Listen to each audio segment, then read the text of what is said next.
So, last time we spoke, back in February, you were about to hit the road on your spoken word tour, Talk Too Much. How'd it go? Extremely well. They put another 66 in, and obviously I have to watch my ego, because it obviously registers with me as well. They must have liked me, you know. Yeah. So you just think, I'll go and do it, but I have to be careful, because I can't help but see that's obviously successful. Yeah. Because they wouldn't chance doing me again. Well, it's coming locally. It's coming to Wrexham in March the 20th, I think. So we look forward to that. What's the concept of it? Is it just like a Q&A session, or how does it work? No, I thought that's how it would be initially, but it starts off, oddly enough, with that song I sang you just before we went on air. That piece that happened to me when I was little, and how things so there's a little bit of guitar playing at the beginning, and a singy-songy. Yeah. And then it gets me into a few stories of the 70s and such, and we were trying not to make it too formatted. However, because it's kind of showbiz and I've been in that thing, the formatting is what makes it work. You format the thing, you find out what things work, and then you do them. Yeah. It surprises me. I mean, comedy does that, but, well, of course it does. But I may go longer this time. Sorry, people. May go a little longer this time, because there was a signage jobby afterwards, which get into a lot of the time. Yeah. Perhaps as I'm known for waffling, people are worried that I drift at tangents, but I like the tangent, and if I can hold the audience, then I'm probably going to do that. And is it different every night? In places, yes, but as I said, some of it is formatted. We are going to charge people £60 if they try to leave, like a fine. They have to stay, you know what I mean? Once you're in, it's too bad. Yeah. It's £60 for getting out, and we allowed ladies in meter outfits. Sorry, sign that. £60 if you wish to leave. Yeah. And I'll say something really ugly and hope they all run out and charge them on the way out. I think from what I remember of it, and what the reaction of the audience is, it's quite good. And as I said to you, that they put 66 more in, so yeah. So I've got to temper my head a little. Be careful. Yeah. Because if you go out there too cocky, for me, it doesn't work. And there has to be something about the insecure person in me and the cocky one in me. I have to get down the middle somewhere. Yeah, cool. I read the other week, actually, Ken Dodd, right, talking about comedians. Yeah. There was an interview with him, and he said he was asked when was his best show, and he replied, tomorrow. And I wondered if that was the same for you guys. Are you always searching for that best show that's to come, or...? Yeah, because even if you did the best one any band has ever done last night...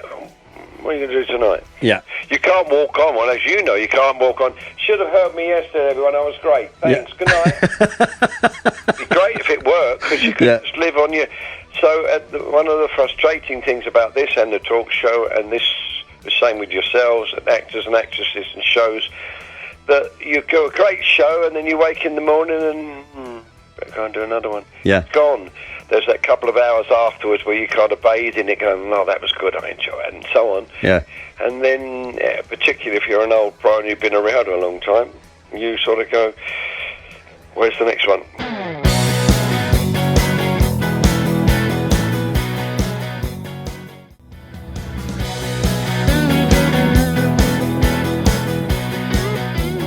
I remember you years ago always talking about trying to find that elusive 100%er. Did you ever find it? Did you ever do it? That's a good question.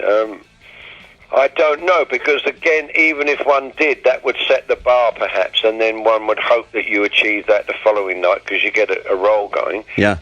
And then obviously if you did achieve that every night, that bar would... You'd have to push it eventually, and that's what it seems that happens with us every night. Oops, it's gone up. But we did a show last week or so in Essex, and it was really cold by the time we went on. The audience had been there since 10 in the morning. Everybody had been on and mullered them and done their showbiz thing. Yeah. And it was cold. I couldn't... We weren't... And I enjoyed myself. And I don't often get this, and it's not the way to be, but I really didn't care whether they were enjoying it or not. Yeah. And I'm sorry, people of Essex, and that's occasional that I have that with songs. I don't care if anyone likes them. I love them so much, albeit only a few. Yeah. So that was the one show that I enjoyed so much. That I mustn't carry that with me, because if I go looking for that the next show, You walk on looking for that. It's that expectation factor. If we achieve 80 to 90% of our expectations, our experience is 10% dissatisfaction. And we're always looking for that. And our entire lives, everything we watch, TV, movie, everything, book, radio show, food, everything is, you are going to have such a fantastic, whatever it is. Yeah. And we get in there going, yeah, it was not what I thought it was going to be. Uh-huh. And if you hadn't have gone in with the expectation, it may have been fabulous. Right. Well, on the 14th of May, I'm going to hit you with a date here. 14th of May, 1982. That was the NEC Prince Charles gig. Oh, yeah. And I thought, I was 12 at the time, I thought that no gig could ever be any better than that, to be honest with you. He went down better than us before we even went on. All he had to do was walk in the room. He was extremely popular at that point, and I think he's great. I can't help it. I've grown up and he's been there as a kid and so on. Yeah. And I remember there was this thing, there's a guy in front of me, there's, counting all sorts of things out because they had to run really to time because of security and such. And it suddenly said, Prince Charles has left the building. So I went, Prince Charles has left the building. And he came to some show many years later at Albert Hall, and the message came up, Prince Charles has stayed and had another V&T. Oh. Well, there we are. Yeah. You done something right. Yeah, exactly. It's quite something that he sat down and thought, I think I'll watch a bit more of this. Yeah. I don't see that it's his kind of music, and I think at the time he was doing his gig. Yeah. As much as I'm not a particular royalist per se, but I admire those people for the gig they do. So all the naysayers of the system, you should see the work they do. They don't just get away with murder. Otherwise, I think Her Madge would have said, well, I'm off. Yeah. I've got all this money, I'm off, everyone. You please yourselves. Yeah. She doesn't. She sees it as her duty. Therefore, I'm not sure the followers in the future will see it as their duty. They'll see it as their right. And I think there's a vast difference in that. Don't I waffle? Jeez.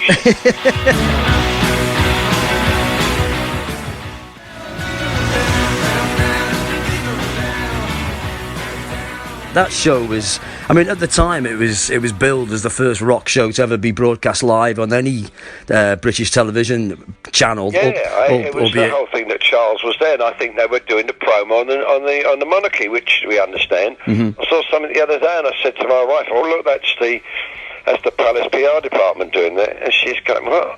Oh, never mind, my love. It's obviously and that again is such a thing of our world and our lives that. What's going on in all of us, but what's real? Oh, I'm the foggiest. Yeah. Do you know what's real? I'm the foggiest. You get in, do your gig, I get on, do my gig, and we carry on with, I don't know what's real and what's not anymore. Yeah, yeah. I'm very much the same. I can sit with the family watching the TV programme and I'll go, yeah, I can see what's going on there. That's not... Yeah. And you just instinctively know, don't you, that something's not quite right. On the subject, actually, live recordings, most people, they really enjoy, they get quite excited about a live recording being released. And I've heard you criticise the 1977 live album, which, to many Quo fans, that's kind of the mecca of all live recordings by any band ever. And you're not keen. Because at the time I remember how these things go on, and I'm really getting mullered lately for being honest about showbiz particularly. And what happens is you go in the studio, you ring it, you redub it, you correct anything, and I said, well, we're not going to do that, we're going to make it real. And perhaps that's what they liked about it. I just think it's not very good. It's just noisy. I don't think we could have done better than that. Mm-hmm. But I'm just knocked out that they love it. They get upset with me for expressing my opinion. I just don't happen to think it's very good.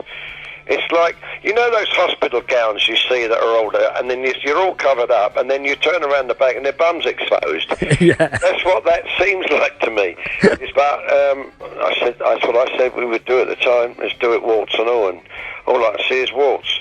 And it was the same, you think, with the 84 End of the Road video? It wasn't quite right with that for you? No, I think we'd really not as a band. I thought his playing was quite good, and I certainly think I don't know where we were, but we were taking stuff, probably coke, and I was drinking on the Encore, I believe, and I can see in Rick's eyes he's just not really there. Yeah. But it had got to a point where I think, which is why we were probably falling apart. Can't believe this. It's show business. Yeah. Listen to the word show business. Yeah. And any musician that gets upset with me saying that, I always ask them why they're on the stage. Why are you on this stage charging to see you? Because, what, you think the world needs your music? How problems is that? Yeah. And that's what I find, that when one of the things that made Rick and I drift apart was he began to believe it, or people wanted him to believe it, and it made him feel secure in the end believing it. He didn't really like the guy whom he was. He had a sweet, and he wrote sweet little songs. He wanted to do that voice and write rock songs. He didn't write particularly good rock songs, in my opinion. Yeah. He wrote much nicer, sweet songs, the songs I loved of his, and it's who I remember him as, the guy that I knew and loved. When I find myself in trouble and I need someone to leave.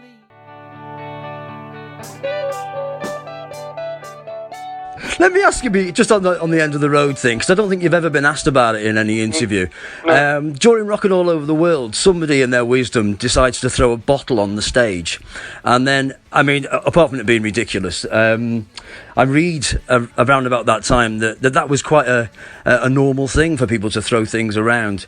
It seems a ridiculous thing for me, because if anything like that hits you, it's game over, isn't it? It really upset Ricky. He could get upset about things like that. But I think we did another Reading around that period, or just before that period. Remember, stood at the side there, and suddenly there was this rain of bottles that comes up, and cans and all sorts of stuff. And Lemmy was stood there, and he said to me, "We started this." I said, "Well, that's a very good idea. What's the matter with you?" He just thought it was great. Yeah. This whole thing had started that people throw stuff. Like Q, and Rick, he obviously took a dreadful insult. He was really upset. But it was just somebody that's gotten drunk. Yeah. And the trouble is, we often used to say you can have a massive crowd going for it, really loving you, and you spot the guy down there that can't stand you. He's bored, Yeah. and he's just looking at you with that deadpan face. Uh-huh. You cannot. For years I've always had that. You always spot the one that doesn't want to be there. Yeah. You don't spot the other 20,000 for some reason. Yeah. That's the insecure little show-off in us, you see what I mean? We can't... No, but he doesn't like me. Yeah, I know, but look at the other 20. Yeah, but he doesn't like me. Yeah. It's a weird thing to be.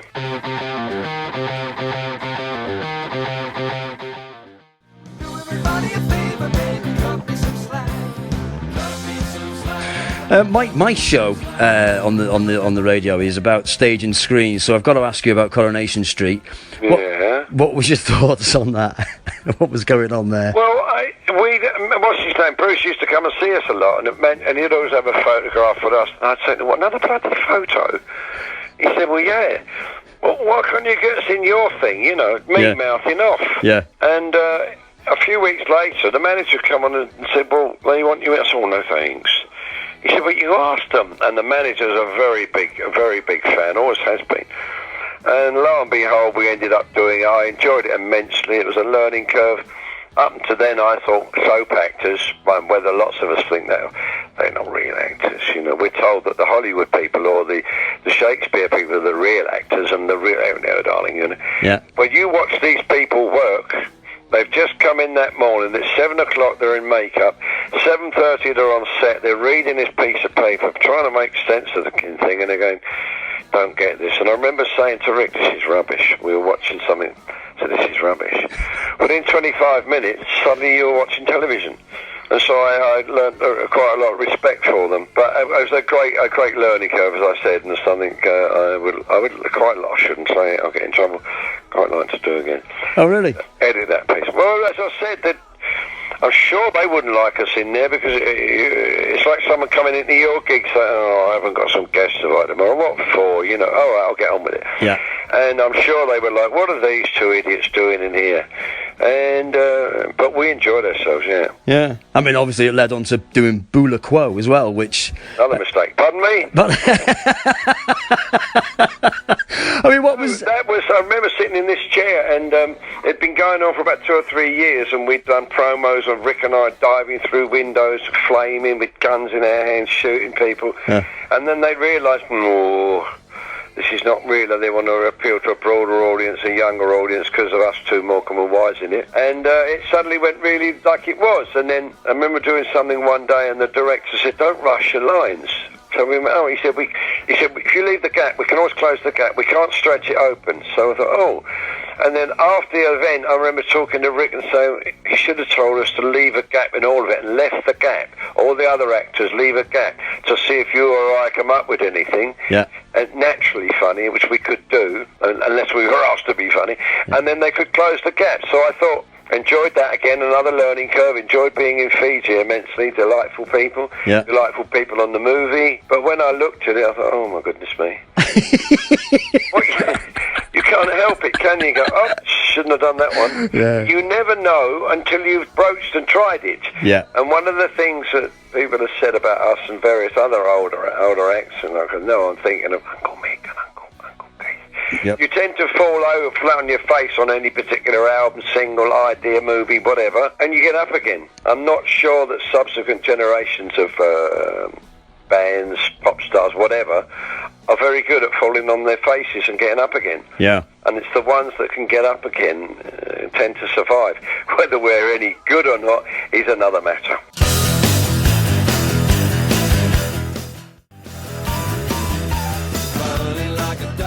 Well, I actually watched it again last night because before. You're bored. You're right now. Have a look in the cupboard. There's something you can take. If you just swallow 2 every 4 hours, you'll be fine. Well, there's a really weird bit at the beginning, the sort of premonition of Rick's death. And you've got newspaper headlines and a scene with a young lad who wants to take over from Rick, and I mean it couldn't be sort of closer to how it actually ended up being than if you tried. No, I suppose these things do seem to happen, don't they? It's when Richie was to join the band, we'd seen Richie from when he was about 12, and I believe he's the story, because I've done promo with Richie, that his father took him to see us because his father was a Quo fan, and that's what initially got him into rock generally, or music generally. He went out and got a guitar. He comes to meet us when he's 12 or 14. Both Rick and I thought, wow, he's got something, and he definitely modelled his guitar playing on Rick. And then Rick even joked, when I die, she can get him in. Yeah. And I went, yeah, good idea. And then he said, no, I've got a better idea. We get a young kid in, stick a ponytail on his head, and you and I can sit at home and watch telly. Because Rick's dream was to sit naked in front of the telly watching sport. He was a sport crazy. Yeah. And, these things come about that suddenly there we are, needing, Rick said, I can't do this anymore. Oh. Yeah. He said, I said, well, perhaps that kid Richie, right? He said, well, of course, that's the man. Because I think if we'd have got an archetypal blonde, bedenimed rock star looking with baggage, would not have worked with the rest of the guys in the band, because he would definitely be trying to do a Rick, and would not have worked with Rick. So Rick was very, very happy that Richie, and he sent Richie a text saying, you're the only one that can do this. He says, go out there and show them what Quo can do. And that was the best. It was one of the nicest things Rick's ever did, I think, particularly with Richie. He couldn't have spurred him on more, and the boy's done the man's done extremely well, and he has his own place in Quo now. Well, he certainly has, and he's won over thousands of the Quo fans as well, because when he first joined, obviously there were the ones who, they just didn't like him because he wasn't Rick, specifically because of that. Yeah. But now, just from his, if the 150 odd shows that he's done with the band, if that wasn't enough, his contribution to the new album Backbone is it's just brilliant. It's a brilliant track. Oh, I moved a little higher, a little higher.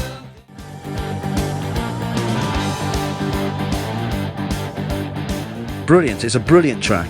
I think it is, yeah, and it's interesting that when we were asking him to do something, and he said, I don't know what to, just do it and send me something, Yeah.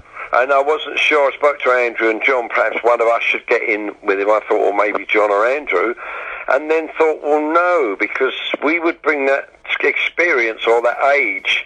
And if you listen to Richie's 2 tracks, the particularly the one Get Out of My Head, we would never have used a song called Get Out of My Head. It's too early 70s.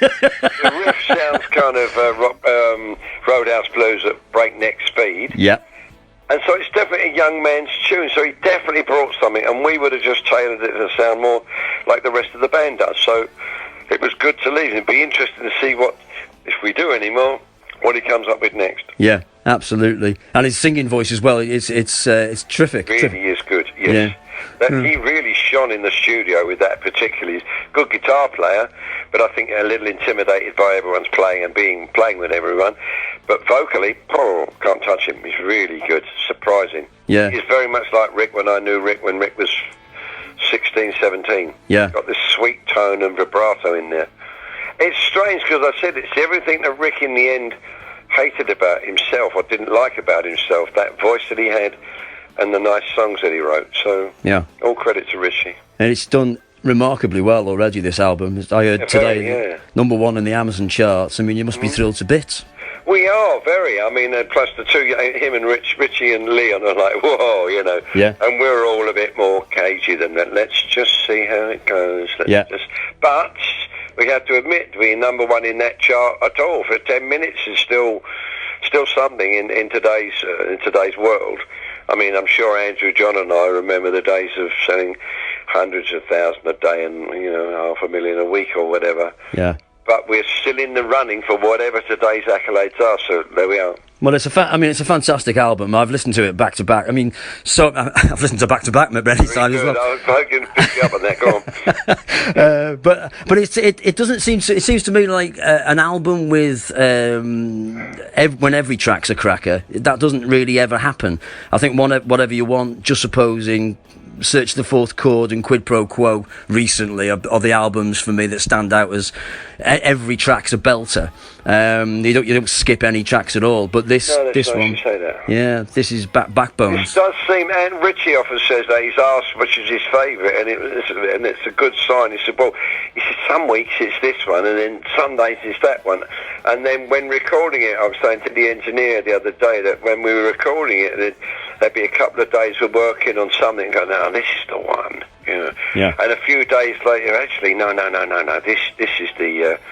and then as I was putting the album together, it just seemed to... That one there. It just worked. Yeah. And normally, you must know, compiling them, put them together, get the keys, tempos right, it gets a bit of a nightmare. Well, we didn't on this one. All the things that were worrying me halfway through it is how we were going to compile it, and then it just sort of... Yeah, that makes sense. Yeah. And even to the point of running out of time. Because we're near the end of the album, running out of time. Perfect. Yeah. Do you know instinctively which tracks are going to be singles and which are going to be good for live shows? Do you know that? Used to know what was going to be singles, but generally, for some reason, I think John and Edwards and I write end up being very good stage songs and stay in there. And it was interesting because the first track I recorded was Waiting for a Woman. Right. And that ended up being the first track, and everyone said, well, you should make the rock. I thought, no. It's a surprise. And a few people said, it's the wrong one.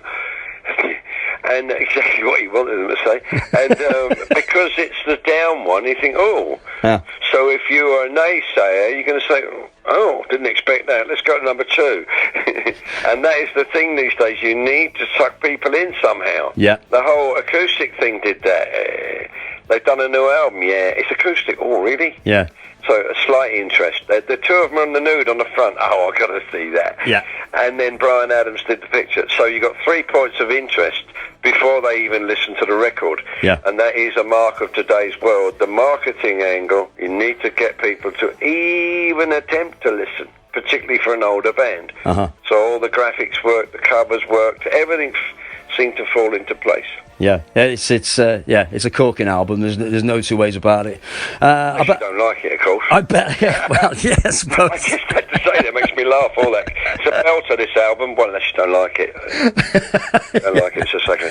Anyway, yeah. But I mean, just one more thing. Just a point that I heard somebody once say that statistically, every single household in the UK will own a Status Quo album. Does that what sort of feeling does that give you? If it's true, a lovely feeling, to be real honest. And it would probably be 12 gold bars or one of those compilations, because nearly everybody has said to us over the years, even when John Peel and whomever else and Ken Bruce, various people, the amount of times when they go out to do gigs and people come and say, got any Quo, mate? Yeah. Just any Quo will do, you know what I mean? So I suppose it gets people up, but... Yeah. I don't know if it does that with a younger generation. Yeah. When they hear everybody going, rockin' all over, I bet the youngers go, not that thing again. Well, I often say to people, you might not think you like the band, but you definitely like at least one of their tracks. That's, I think that too, I like to think that anyhow.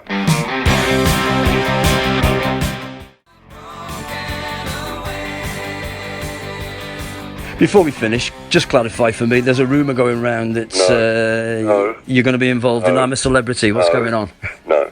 See, I know what you're going to say. They did us so much. I don't know where that came from, other than someone must have thought, because we're not touring this autumn, album, go tour. Yeah. He's not touring. He must be doing that. Yeah. And someone said it somewhere, and it just snowballed. It's not happening. There's a whole bunch of great promo, but I said, look, if they give me £1 million, can I take my own pillow, my supplements, probably some bed linen, my own toilet, and I sign it because I'm not going to eat bugs, and that if it means my team are not going to eat unless I eat testicles, they're going without food. So all those provisos, you know full well he's not doing it. That's a no then. Yeah, it's a no then. Okay, cool. Short answer, sorry, it's a no, yeah. Francis Rossi, brilliant to speak to you as normal. Thank you, sir. You take it easy on yourself. Great luck with the album. Take care. Bye. Thank you, bye. Ta-ra.